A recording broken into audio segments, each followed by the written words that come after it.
G'day again, Year 11, and thanks for listening to another YouTube lesson. Today we're going to be taking a look at, again, management approaches, but the second example of a management approach. This is the second subtopic in our course.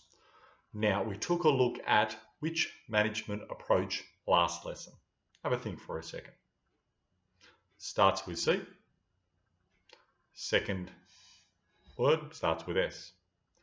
Classical scientific approach to management. Now, I'm sure all of you got that correct. Okay, classical scientific was kind of like a hard S, and it was an old school management approach.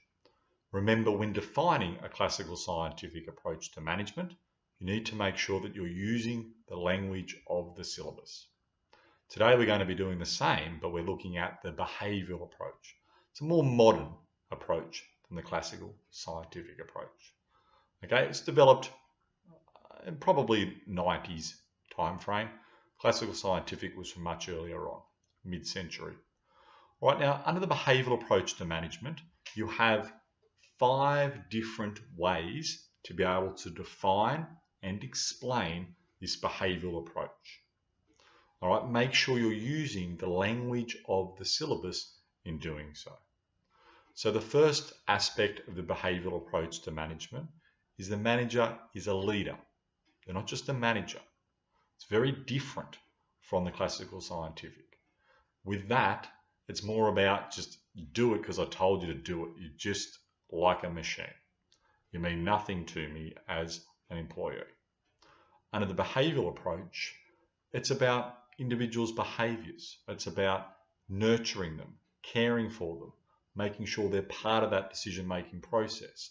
All very new age, probably not my kettle of fish so much.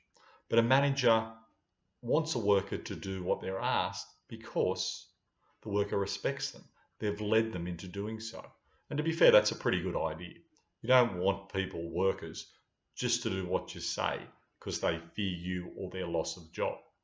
Okay? You want workers to follow you because they're motivated, you're an effective communicator, and you've led well. All right, so back to the way to describe the behavioural approach. I'll get off my rant. So they need to be effective leaders. Managers under a behavioural approach also need to be able to effectively motivate their workforce and demotivating.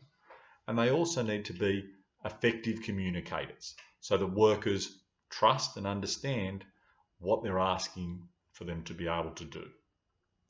Now, a key difference between this behavioural approach and between the classical scientific approach is the use of teams or a flat, non-hierarchical structure. Classical scientific was that pyramid. Principal, deputies, head teachers, and teachers down the bottom, the peasants, you are. And in terms of the behavioural approach, much more a flatter level. You work with each other as part of the team. Sure, there's still the boss, but it's less ingrained and it's more about a lack of worrying about a position and more focused on the goal. The last thing that you need to be able to discuss when going through management approaches and the behavioural approach is that they don't have the autocratic leadership style. They have what we call a democratic leadership style. Some textbooks mention an alternate name for it, but the same thing, a participative leadership style. I always like democratic as the name. Okay, so management as a leader. What are we talking about? That's the first way to be able to describe this behavioural approach to management. Under this approach, the manager is seen as a leader and not just a manager.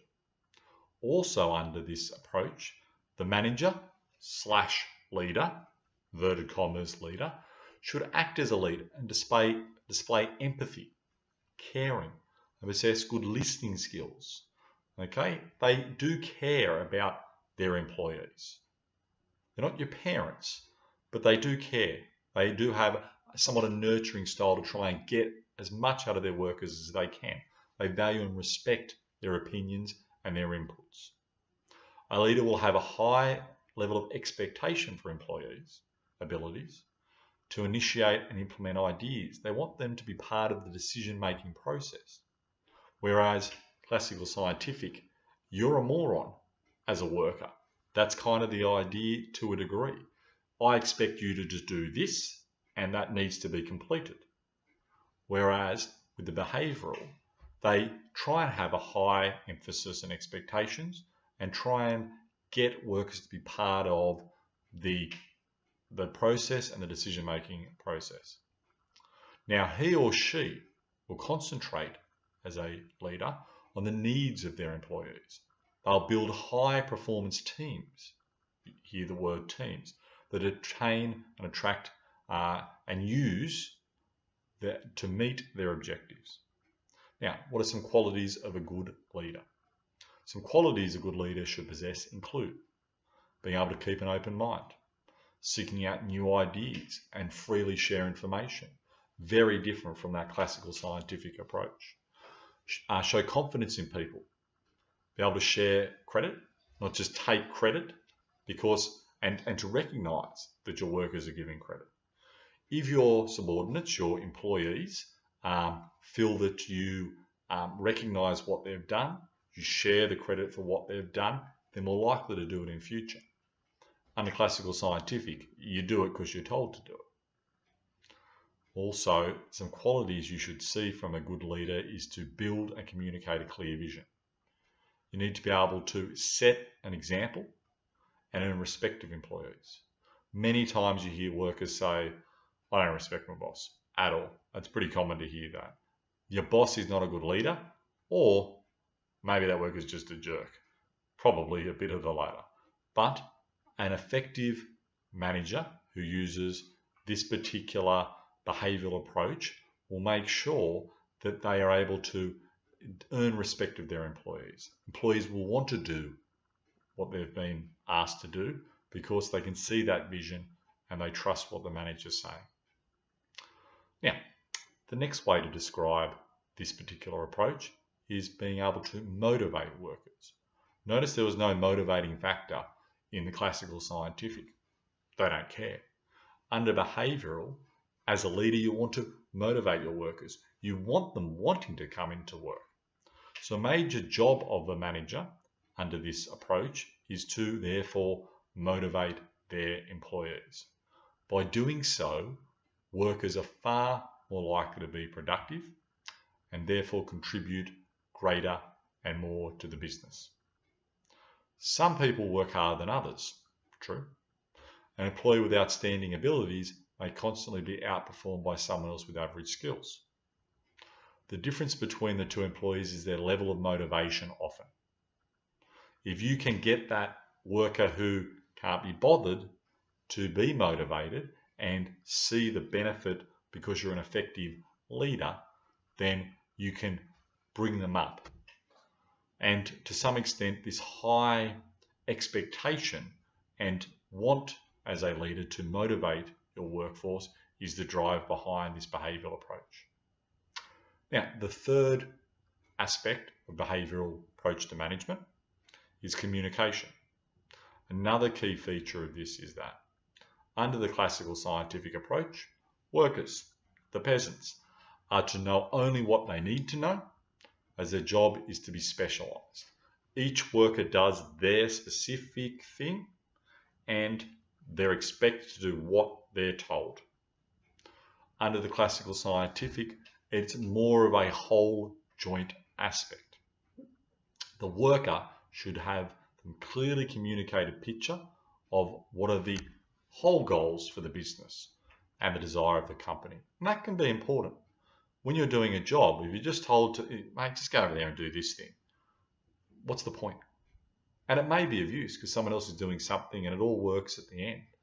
But part of the behavioural approach is to give every worker, whether they're working on something on their own or whatever, although it's usually as a joint collective, a bit of insight into what is going to be that big picture idea. Teams, flatter structure, very different to what we see with the classical scientific with that hierarchy.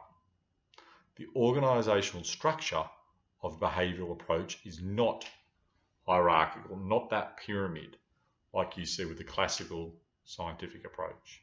You work in teams, or it's seen as a very flat, non-hierarchical structure.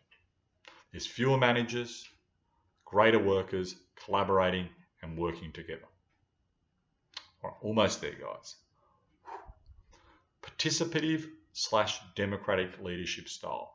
Again, I like the term democratic leadership style. So what style of leadership do these managers, behavioural approach to management, possess?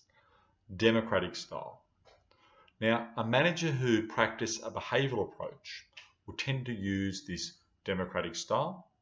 A democratic leader is one who asks their employees for their suggestions. And then seriously, they will consider those suggestions when making decisions. They're still the boss. They still make the decisions.